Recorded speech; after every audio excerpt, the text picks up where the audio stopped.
आपल्याला बी आपलं चरित्र आवडतं आणि देवाला देखील देवाचं चरित्र आवडतं. फरक आहे, फरक हा आहे. आपल्याला पांढरं पांढरं चरित्र सांगितलं तर आवडतं.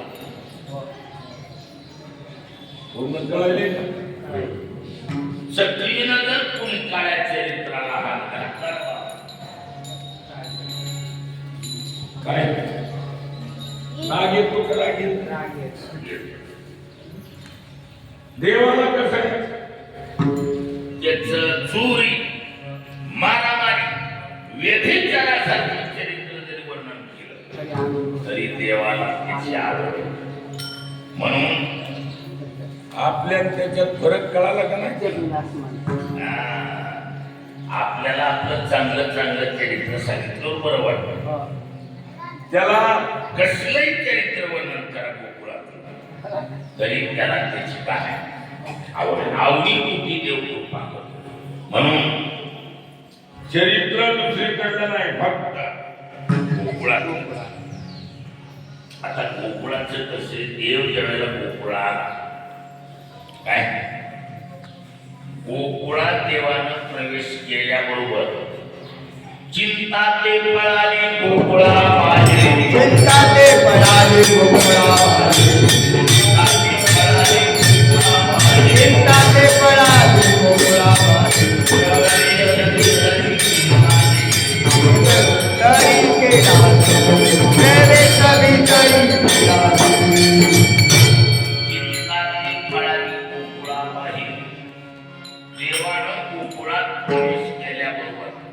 गोकुळात चिंता नावाचा प्रकारच राहिला. चिंता पळून गेली महाराज. का? देवाला नाही तरी बघा संसारात नंबर 1 ची चिंता कोणती? एकच सांगायची कोणती? 50 सांगायचं नाही. संसारात सर्वात मोठी चिंता कोणती? एकच बोलायची कुठली? एकच सांगायचं. संसारात सर्वात मोठी चिंता कशाची? हवय खडको सुन्याची नाही, पैशाची. पैशाची चिंता. पैसा असल्यावर अहो येड सुद्धा वजन नाच. नंबर 1 ची चिंता पैशाची. कसं आहे देव आला म्हणजे एकटा आला मग लक्ष्मीला घेऊन आला आणि लक्ष्मीला आढळले घर सुन राहता घरोघरी झाला लक्ष्मी झाला, घरोघरी झाला लक्ष्मी झाला, घरोघरी झाला लक्ष्मी झाला, घरोघरी झाला लक्ष्मी झाला. दैन्यदारी त्रास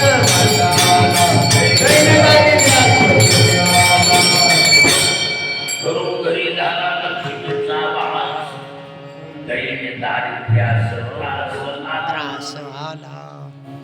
गोकुळामध्ये दैन्य दरिद्राचा राहील काय?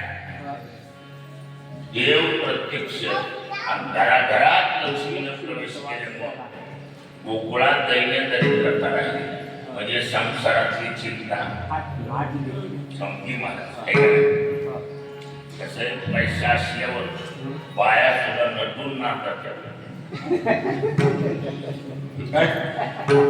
पैशावाल्या मालकापाशी बाई कशी नाचत? नटून नटून नाचत.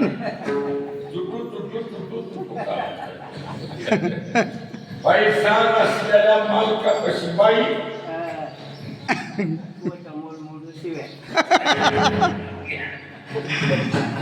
मन धनवंत पुरुषाशी स्त्री लवंत धनवंतालागी सर्व मान्यता आहे. हलवी पुच्छासी पुकार म्हणजेच धनाढ्य माणूस असेल तर स्त्री नटून नाच. पण दुर्दैवाला जर ती पैसा गेला त्या धनाची झाली तुटी.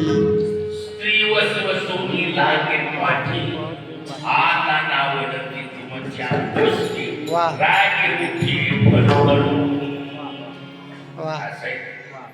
म्हणून पैसा असल्यावर चिंता करायची गरज नाही. लक्ष्मी घराघरात प्रवेश केल्यामुळं संसारातली चिंता परमार्थातली चिंता कायमी उद्धार कायमी उद्धार कायम कृपा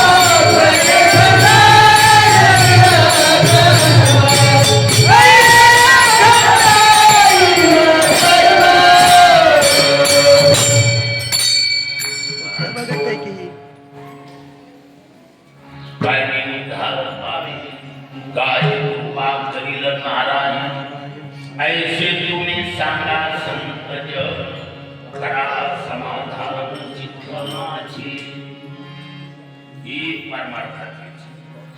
पण देवानं गोकुळात प्रवेश केल्याबरोबर प्रत्येक व्यक्तीला ब्रह्मज्ञान दिलं.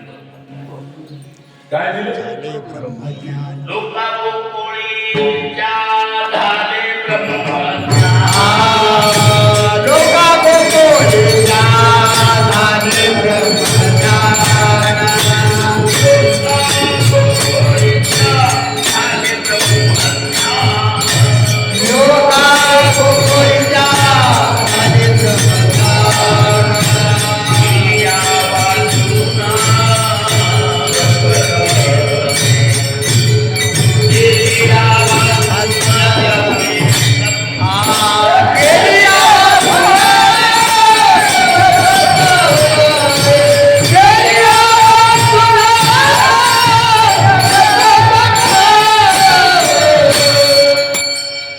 लोका गोकुळीच्या झाले ब्रह्मज्ञान.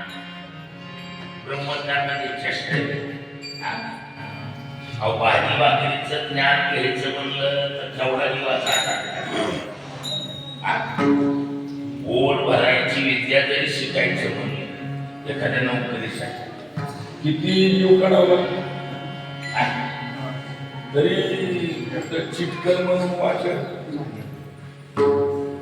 दोन साहेब माझी मंत्री दोन साहेबांकडे बाई आली याकडे म्हणली बाप्पा लेकरला थोडं काही चिटका. बाप्पानी विचारलं शिक्षण म्हणले काही शिक्षण मग ह्याला लाईटला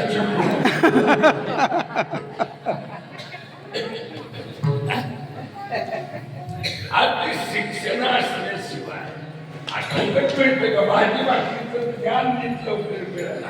ब्रह्मज्ञान सोपं. ब्रह्मज्ञान जरी कळे उठावती तरी काही फुकी वेद शास्त्र फुकट पण ते ब्रह्मज्ञान प्रत्येकाला गोकुळामध्ये देवाला दिलं. काय भाग्यवान असेल. प्रत्येकाच्या घरात लक्ष्मी, प्रत्येकाला ब्रह्मज्ञान आणि विशेष जी जातीवंत सुख आहे. कसलं सुख? जातीवंत सुख. त्या सुखाचा आपल्याला माहितीच नाही. लवलेस नाही. आपल्याकडे जे आले ते टोटल डुप्लिकेट माल. मिक्स बेसळ. बेसळ सध्या बेसळची बंदी चालू पण चोरून चालतच आहे. भेसळ प्रतिबंधक कायदा काढू द्या. अधिकाऱ्यांनी किती ताणून घेऊ द्या. भेसळ व्हायचं थांबायला आता आपल्या त्या तांबोळी पडलंय. काय भेसळ बेसळ खायचं, हा. त्यामुळे पडले आपल्याला. आपण नाराज नाही बेसळवर. अडचण इतकीच आहे, त्याला प्रमाण असतं. असतो बाबा. काय असतं ते? प्रमाण प्रमाण असतं. वा आम्हाला तर दूधवाल्याचं बरोबर. आता दूध आता ज्यादा लागेल. म्हणजे अर्ध जरी असलं तरी चालतंय. पण महाराज तुकोबा